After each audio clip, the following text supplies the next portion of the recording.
Programa Fé Perfeita. Não haverá outro Calvário a resgatar sua vida. Não haverá outra mensagem, não haverá outra Bíblia. Não haverá outro profeta a te mostrar a saída.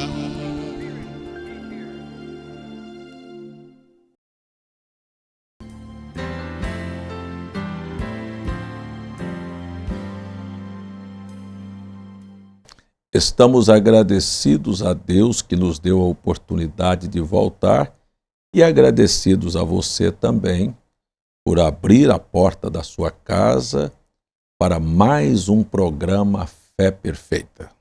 Quando eu disse que este era um programa que anuncia uma mensagem profética, gostaria de lembrar que nós estamos estudando e pregando sobre os temas pregados pelo profeta William Branham, e neste programa teremos a fase presente do meu ministério.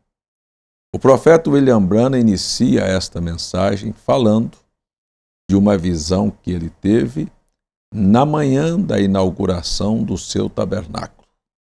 Ele viu como que há dois lados plantados por plantas de diferentes qualidades, como que macieira e ameixa, e ele viu como que baldes vazios, onde ele deveria plantar entre estas duas vinhas, representando que o ministério que Deus estava dando para ele era um ministério que trabalharia entre os trinitarianos e os unicistas, entre aqueles que atestam a crença de um Deus em três pessoas e entre o outro extremo, que deveria ser só Jesus. Nós não cremos em ambas as afirmações. Nós não cremos que Jesus é seu próprio Pai. Nós cremos em um Deus. Este Deus gerou um corpo, criou um corpo, como você queira qualificar, e ele habitou neste corpo. Então nós cremos que Jesus Cristo é o tabernáculo onde Deus habita para um trabalho de reconciliação com o homem. Nós cremos na unidade de Deus. E a beleza desta visão é que o profeta William Branham disse: "E eu trabalhei com estas duas vinhas sem fazer proselitismo, na verdade, plantando a verdade entre eles. E colhemos os frutos tanto de um lado como do outro. Foi assim que a visão que foi dada a ele na manhã da inauguração do tabernáculo aconteceu. E também, lembrando que Deus chamou sua atenção para o desenrolar do ministério, mandando que quando ele saísse da visão, ele lesse a carta a Timóteo, segunda carta, capítulo 4, onde o Espírito diz através de Paulo a Timóteo para fazer a obra de um evangelista. A fase presente de meu ministério. Aqui nesta vida, todos nós vivemos. A vida é feita de fases. Nós vamos ver que o ministério de nosso Senhor Jesus Cristo, e eu gostaria de ler uma escritura para fundamentar este assunto. No Evangelho de Lucas, capítulo 4, versículo 14, então, pela virtude do Espírito, voltou Jesus para a Galiléia, e a sua fama correu por todas as terras em derredor. Aqui está o início do ministério de Cristo. E o ministério de nosso Senhor Jesus Cristo foi marcado, como todos os ministérios, por fases. Ele inicia seu ministério transformando água em vinho. Ele inicia seu ministério chamando os seus discípulos. Ele inicia seu ministério, a fase presente do início de seu ministério era curar enfermos e expulsar demônios. E você vai vendo que ele viveu isto, e isto serviu como que uma isca para atrair a atenção do povo, e por todos os lados sua fama corria ao derredor, conforme Lucas relata aqui no seu capítulo 4.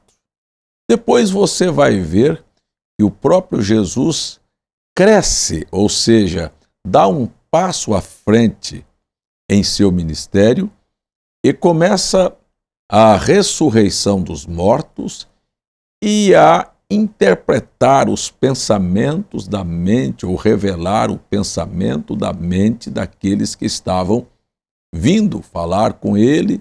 Uns vinham para pedir ajuda, outros vinham para criticar. Filipe encontrou Natanael e ele discerniu o pensamento e revelou sobre a vida de Natanael, dizendo: eis aí um verdadeiro israelita em quem não há dolo.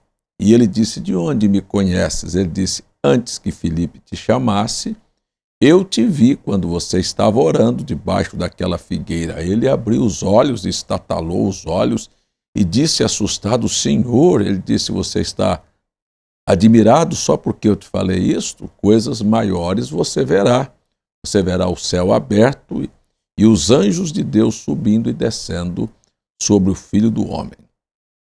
Amigo, aquela era uma fase que chamava a atenção das pessoas. Ele curou enfermos, abriu olhos de cegos, ressuscitou mortos, multiplicou os pães, alimentou os sedentos e famintos, acalmou a tempestade. Esta era uma fase do seu ministério e sua fama corria por todos os lados. Os religiosos estavam assustados, Jerusalém estava agitada. Os sacerdotes e os líderes preocupados com a fase presente do ministério de Cristo. Mas a hora do abandono também virá. Essa também é uma fase inevitável. Você vai ver que quando Jesus, em São João, capítulo 6, ele fala sobre a razão da sua vinda, o seu ministério e a profecia que deveria se cumprir sobre si, e quando ele então começa a revelar a palavra e falar sobre os seus sermões proféticos, o povo lhe abandona. O que isto queria dizer realmente, ou quer dizer para nós? Quer dizer que as pessoas sempre procuram a Deus por causa de curas, de pães multiplicados, de milagres, de coisas sobrenaturais. Eu gostaria de perguntar: quantos estão impressionados com a palavra? Quantas são as pessoas que querem a palavra? As pessoas gostam de sensacionalismo, gostam muito de festa, gostam muito de entretenimento, mas quantos são os que realmente se impressionam e querem a palavra? Poucos são aqueles que os olhos são abertos para compreender as Escrituras. Jesus disse isto referindo-se ao profeta Isaías, que disse: verão com os olhos, ouvirão com os ouvidos, mas não entenderão com o coração, porque foram cegados para não ver o cumprimento das profecias. Então você pega a última fase do ministério de Cristo, depois de curar, depois de discernir pensamentos, e quando ele abre a palavra, quando ele revela os mistérios, quando ele fala sobre o futuro do que aconteceria com a religião, do que aconteceria com aquele lugar que era considerado lugar sagrado, quando ele fala sobre o desprezo de Jerusalém para cumprir as profecias que houveram sido proferidas por Davi, por exemplo, na figura, na vida de Davi, quando ele é rejeitado pelo seu próprio filho, quando ele é expulso do seu próprio palácio, ele estava falando aqui do filho de Davi, de Jesus Cristo, que sofreria as mesmas coisas que Davi, o rei, estava sofrendo. E você sabe que Jesus é o Rei dos Reis, e o seu próprio povo o rejeitou, e você vê Davi chorando no Monte das Oliveiras, fugindo de Absalão, e você vai ver Jesus também chorando no Monte das Oliveiras, dizendo: ah, se você soubesse o tempo da tua visitação. São quadros que estão na Bíblia para falar sobre a fase presente de um ministério. E Jesus foi rejeitado e crucificado quando ele curou, quando ele multiplicou pães, quando ele era um homem famoso ou quando ele pregou a palavra. Volto a dizer, olhe ao seu redor aos programas de televisão ou vá a qualquer igreja e você vai ver que as pessoas, todas elas que estão ali atrás de reuniões e dizendo que estão atrás de Jesus, estão atrás ou de alguma emoção, ou de alguma festa, ou de algum benefício material, uma cura, uma libertação, uma solução de problemas, sabe? De endividamento, de casamento, ou problemas com filho nas drogas ou no alcoolismo, mas a visão é sempre a mesma. Mostre a palavra para o povo. Diga que eles precisam se arrepender de seus pecados, abandonar a vida suja que a sociedade está vivendo, que o padrão e o desejo de Deus é que as pessoas vá a um novo nascimento, que muito poucas pessoas sabem do que estou falando. As pessoas dizem, fulano nasceu de novo, simplesmente porque mudou de igreja. A roupa continua a mesma, o cabelo continua o mesmo, o temperamento continua o mesmo, o desejo pelas coisas mundanas, do futebol, das praias, do nudismo, das piadas, das músicas, são os mesmos. Que novo nascimento é este? Quando se fala em novo nascimento, fala-se numa mudança interior.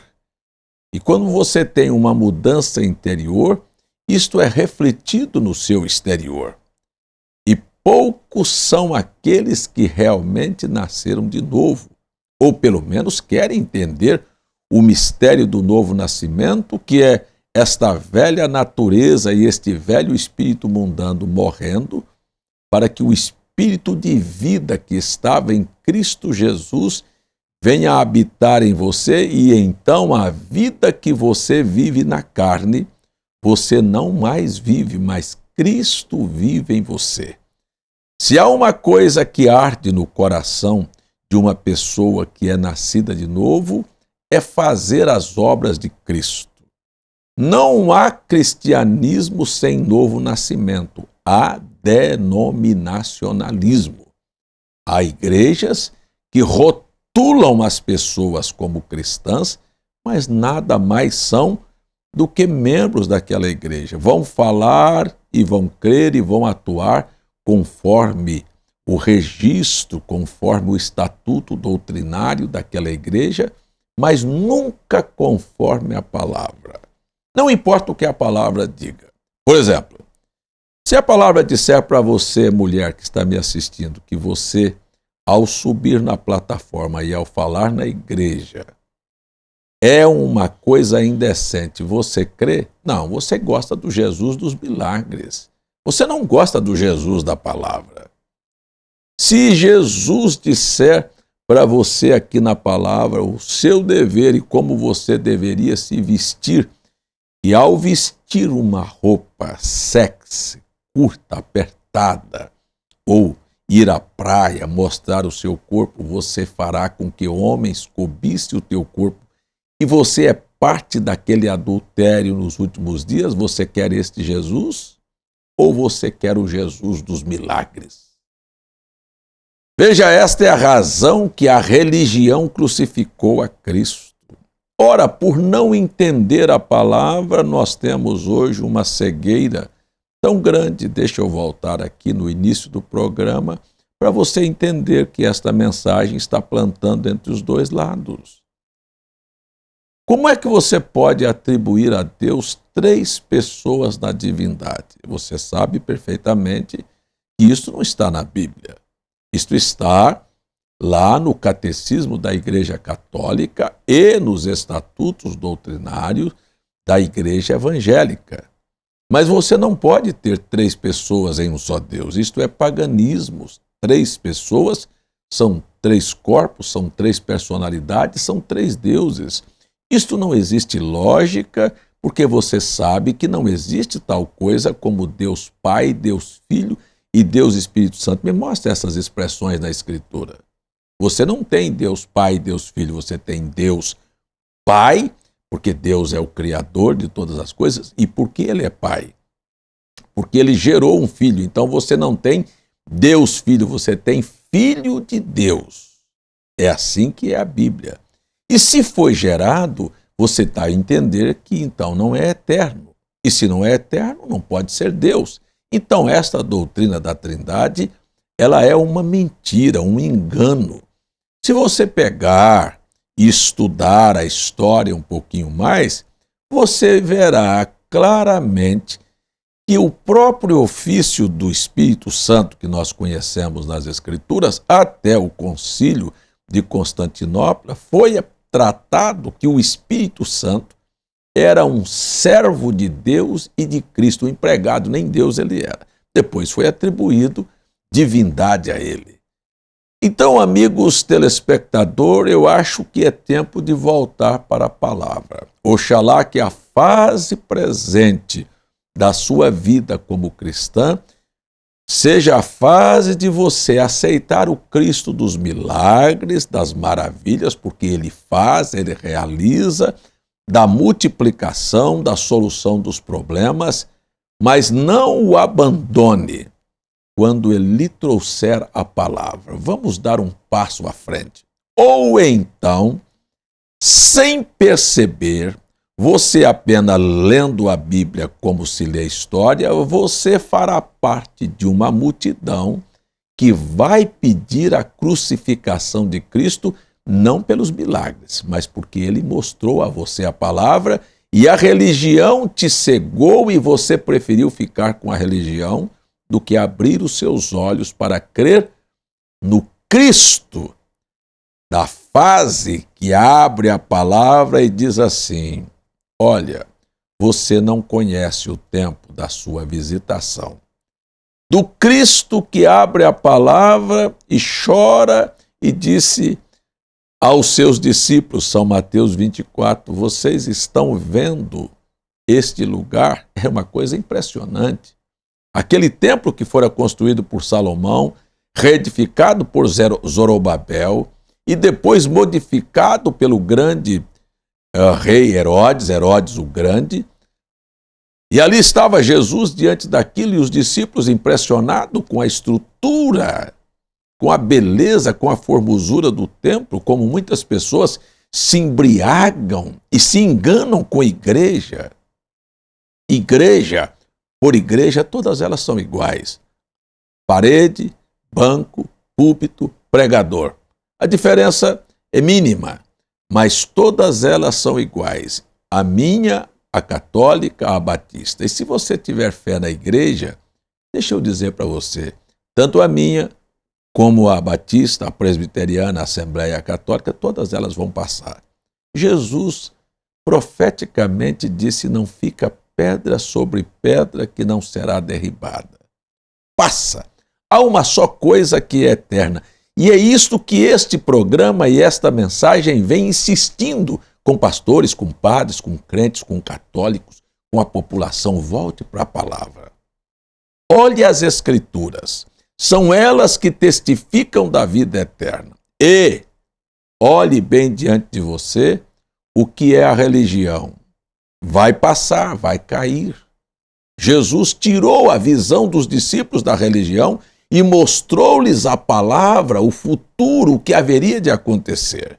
Aquele lugar era um templo que representava o próprio Cristo, que é o templo de Deus. Eles rejeitaram a Cristo, que era a palavra, e ficaram com a estrutura do templo, que é a organização, a religião. Morreram todos. Pegue a história, busque Joséfos. Ele vai mostrar a você o massacre de Roma no templo, na destruição pelo general Titus. Você vai ver o fim daqueles que se apegam à igreja. Creia na palavra como ela é. Esta é a única oportunidade de salvação.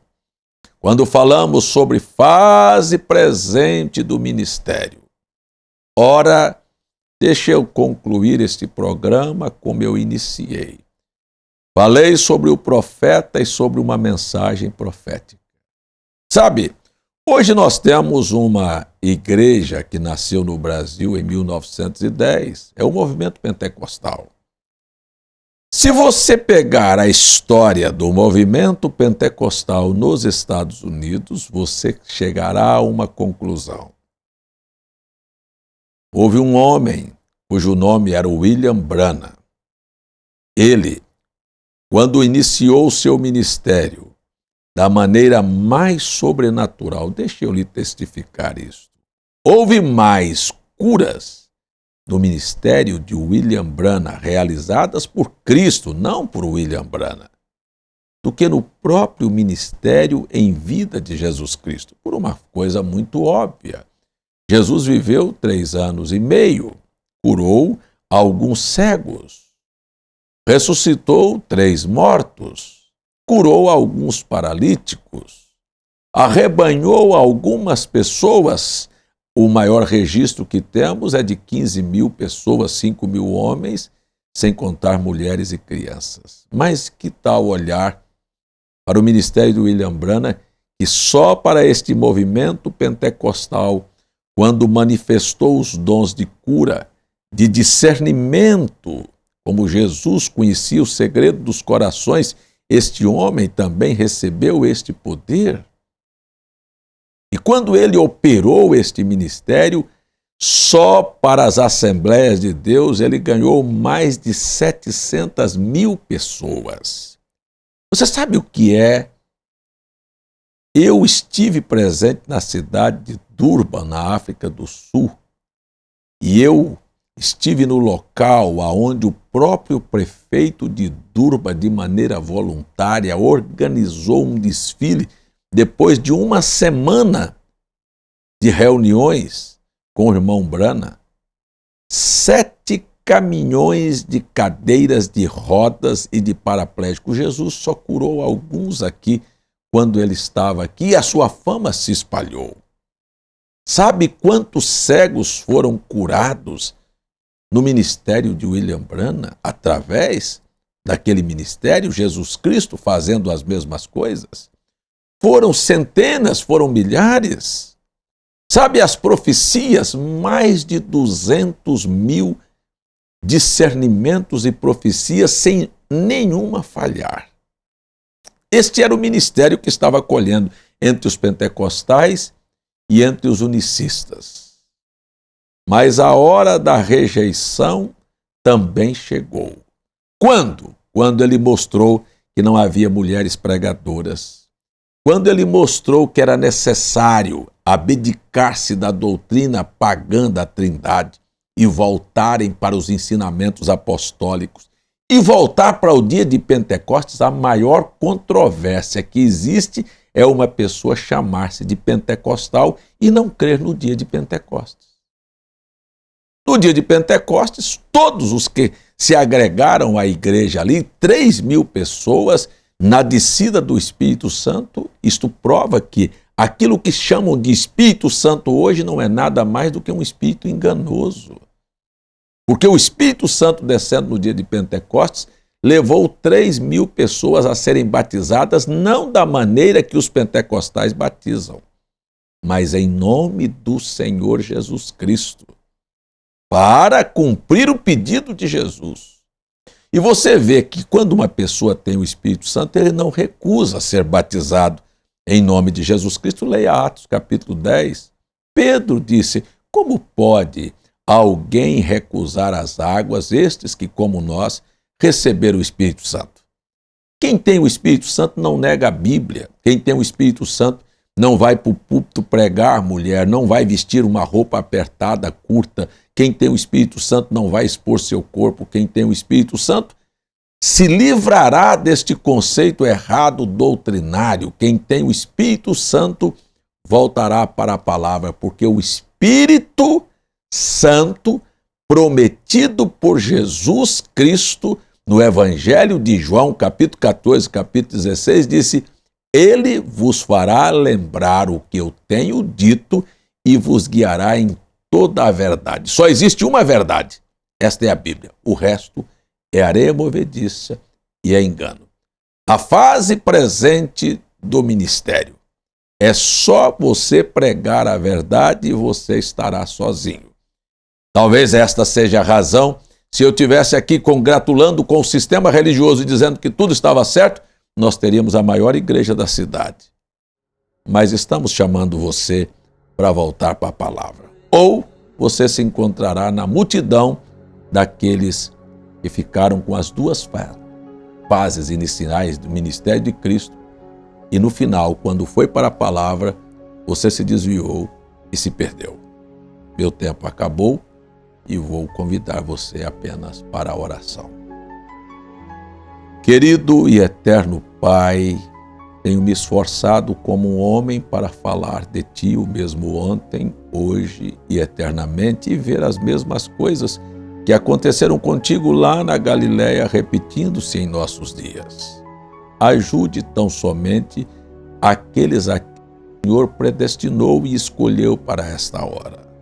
Abra os olhos e não posso deixar de te pedir, faça os mesmos sinais e maravilhas. Cure, liberte, mas sobretudo revele a eles a verdade da tua palavra. Peço no nome do Senhor Jesus. Amém.